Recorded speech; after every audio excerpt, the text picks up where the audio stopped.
So today is the seventh day, which is goddess Kalaratri. Kala means time, Ratri means night. So, in the time, in the night, one thing I asked once, the question, when do you work the most? Here I'm talking about your physical body. Actually, your physical body work the most at night. During night time, when you are relaxing, actually your physical body is doing so much work that you don't notice what is happening inside of you. You know, all the dead cell inside of you, they have to repair, all the things that they have to do. Your body is constantly working. So at night, this is the time when you are rested, where a different kind of energy takes place inside of your body. And that energy come in the absence of your pride and ego. It is not the food that you have eaten, which is transforming, like science tell you, into energy. No. It is a cosmic energy which is descending upon you when you're sleeping. You're in a deep state where you're not aware, your mind is not aware what is happening. So, the mind is aware of everything through the ego. But the absence of that mind, absence of the ego, then that divine energy flow through you. And you will notice that very often you are very tired. You come from work. Then you say, let me rest for 15 minutes. No? Probably you will drink something and you will lie down, listen to a nice music, you sleep. No? Happened to you this? And after 15-20 minutes, you wake up, you're fully energized. If you're lazy, you will still be tired. You know, very often people which think so much, they can't. They are not. Even when they sleep in a state of nervousness. But these people, when they wake up, due to that nervosity, what they live their life with, that nervosity also carry on when they sleep. So till the body really rectified that, till that energy rectified that nervosity have taken such a monstrous aspect that still, if you wake up after that, you're still tired. But those who go deeply into the state of deep sleep, that divine energy energizes each part of themselves.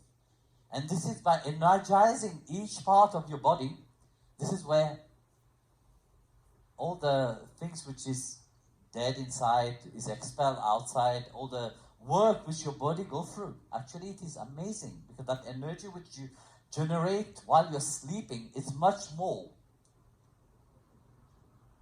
than what you are aware of when you're walking and working and doing all the other things with the pride and ego.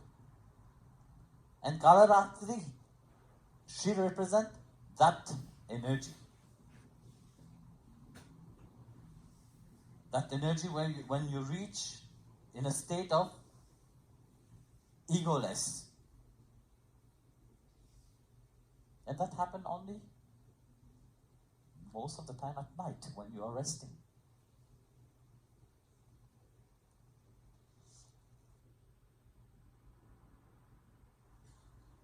And when we look at Kalaratri, you know, she's very fierce, no? Very terrifying. Why do you think she's terrifying? To whom is she terrifying? A mother, how terrifying she is. Actually, she's the sweetest of all. But for all the demons which is inside, she will appear very terrifying. So even in that form, she's the sweetest. What she gave, how close she is. It is said, you know, that Krishna himself, you know, when we say Krishna, what Krishna stands for? Black, no? Krishna means black. They're all attractive. When we look at Kali, what Kali means? It's black. So Krishna and Kali, there's no difference between them. Because they absorb everything. They are infinite. They can bear anything. Krishna is not limited. You know, people think that, yes, you know, for me to worship Krishna, I must be very good. Otherwise I can't worship Krishna. Very often Shiva devotees say, no, I can't worship Krishna because I am very wild and I can't worship him. No, Krishna can bear everything. He can absorb everything inside of him.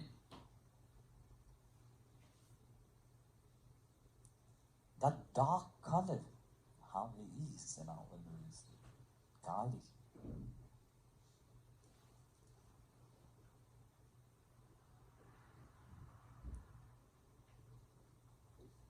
Whatever color you put to it, the darkness will prevail.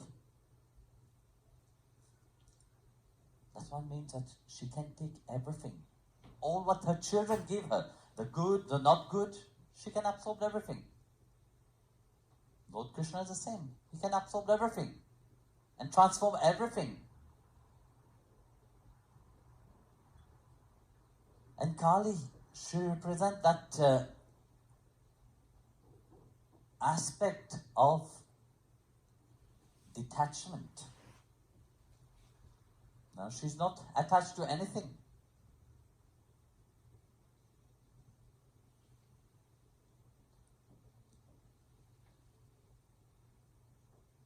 But yet, to understand detachment, we have to understand what is attachment. And this is bhakti, actually. When we say the word bhakti in itself, we are talking about attachment. But attachment, when we use that word attachment, what is happening inside of your mind?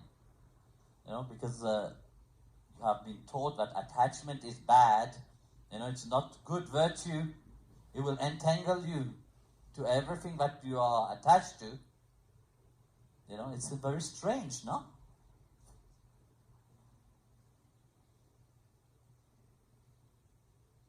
But first, you have to know, in the bhakti path, attachment is called raga. No? So, when we are talking about attachment, you know, in the mind of people, attachment means attachment to things in a material way, attachment to object, attachment to the world, attachment to the senses, attachment to the people. So that's what happened inside of the mind of people, you know, when we talk about attachment. But when we talk on the bhakti path about attachment, we are talking about a closeness. The closeness of the individual soul.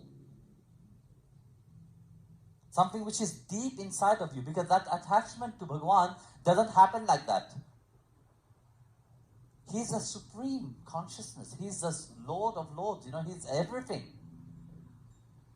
He's that cosmic consciousness, no? And you are the pure consciousness. Because when you come to the point of realization, when we talk about realization, for example, self-realization, your Atma, when it revealed itself as the pure consciousness. That's why until you reach to that level of consciousness, the Atma don't just reveal itself like that. You may say, yes, I know myself. He will give you a glimpse. But glimpse doesn't mean it's the fullness of who you are. But once that glimpse gives you that power, that glimpse gives you that awareness of what you have, what is your potential inside of you. And that deep inside, even if your mind is completely rubbish, but deep inside, you are that pure consciousness. And that pure consciousness long for something supreme. And it long for the Supreme Lord Himself. Because that which is eternal inside of you can't have any relationship with anything which is limited. Kalaratri is the one that destroyed that awareness of the outside. Make you come to that point that say, yes, until you don't destroy that, what you have, you are always thinking that you are. Because you have been taught since small that you are like this, you are like that, you must be like this, you must be like that. If you are not like this, it's not right. No. This is this external consciousness. That's not you. You are more than that. You are that pure consciousness inside of you. When all this limitation is removed from your mind, because you are so attached. You remember yesterday we were talking about when Krishna came and stole the clothes of the gopi, to remove that body consciousness, that external reality, which is so much based on limitation. When we are talking about in Bhakti, when we are talking about attachment, we are attaching something which is supreme. We are attaching to the Lord Himself. We are reaching this ras, And that, what is, our true attachment, not only to things outside. For that supreme bliss to awake itself, we have to remove, we have to cut, you have to destroy all this limitation which your mind have created. And it is through that limitation that you go into the world saying, yes, I know better than anybody else. If you will really know, then you will really know that everything is pervaded by Srimad Narayana. That's the true knowledge. So when you are having this relationship, when we talk about attachment, it is that purity which is inside of you, which is attaching itself to that supreme, transcendental, beyond any limit. As it is in the case of Bhakti, when the devotee so long for that eternal service. Because it's eternal service can't be. What is the concept of the mind of eternity? Do you know what is eternity? No. You don't know what is eternity. You have heard about it. Yes, you can think, oh, it's something which is never finishing. But yet you don't know what is eternity. But here you don't know. Even when we talk about eternity, your mind doesn't know about it. But there is something inside of you which is eternal. That thing which is eternal inside of you does know what is eternity. And that's why it said, okay, how will I make this fool understand? Then it gives you a certain feeling. And the feeling of, okay, you're on the path, you know about it, but yet, why am I still being unsatisfied? Why? Why am I still long for something? Why am I still attached to this reality when I know, yes, I have to long for something supreme? But there must be something which is not right here, no? I want to serve him eternally. But yet, I'm so drawn to the outside. So there is this mind game between the two. That feeling which is longing for something eternal, and then the mind which is logical, who want to understand certain things and be free at the same time. The mind doesn't want to let go. Like yesterday Swami Revati was saying, you have a certain concept in your mind, and yet you are attached to that concept. You love, then you say you don't know how to love. You love all the things which is around you. You love the people which is dear to you. But yet when it comes to say yes, truly love, you say no, I don't know how to love. So you see, when these two entities which is inside, which means not two entities inside of you, one inside of you, and the Supreme Lord Himself come together. No? So, can you say they attract each other? They build this bonding between them. You can't call it that attachment. Because this is two eternal things, two entities which is pure in itself. How can they limit? There's no limit to them. So their relationship is eternal. It's not like the mundane things which you long for. When you long for mundane things, today you are happy, tomorrow you are not happy.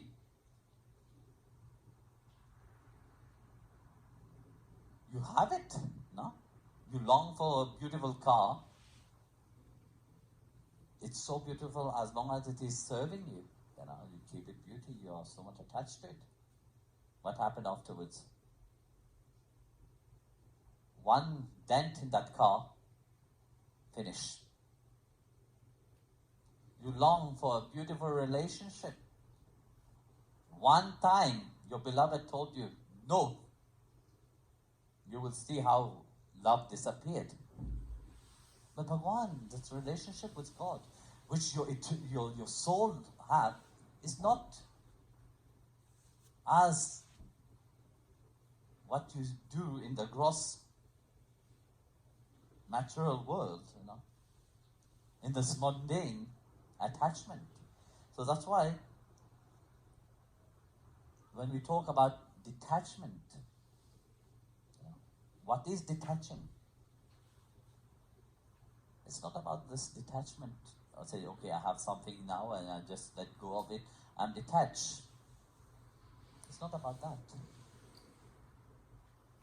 It is the detachment of not attaching itself to the external. So what is not attaching itself? The one which is eternal inside of you is not attaching itself.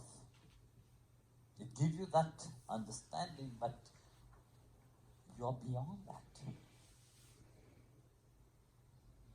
So attachment, when we talk about attachment in bhakti, is not considered as attachment. Because through that attachment, you become free.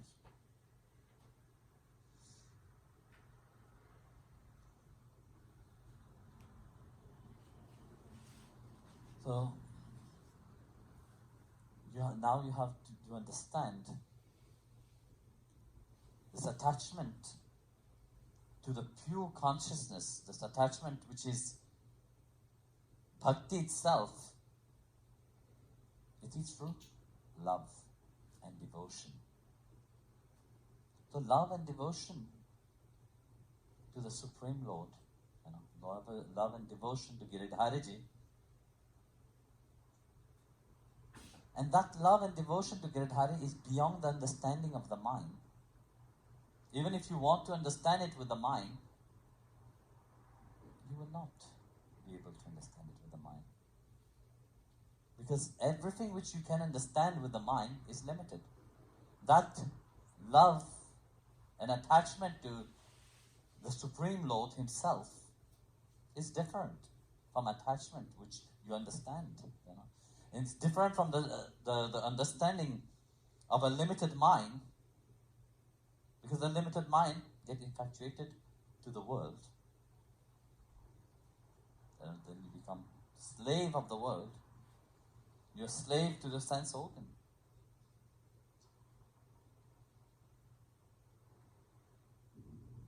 But when we talk about bhakti, it's different. When we talk about yesterday we were talking about the gopi, you see that every part of them was for Krishna.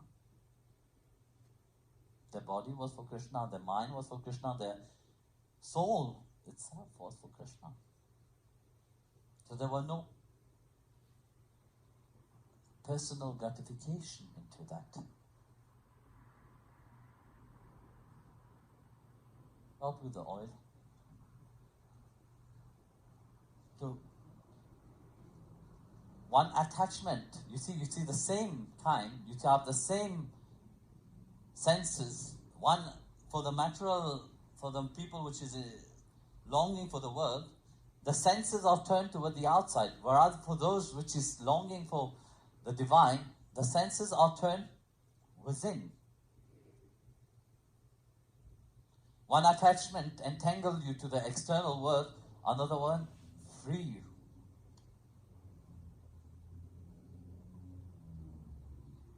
So this attachment to Giridhari creates this affinity and closeness between the devotee and the Lord Himself. It forged that bond of love.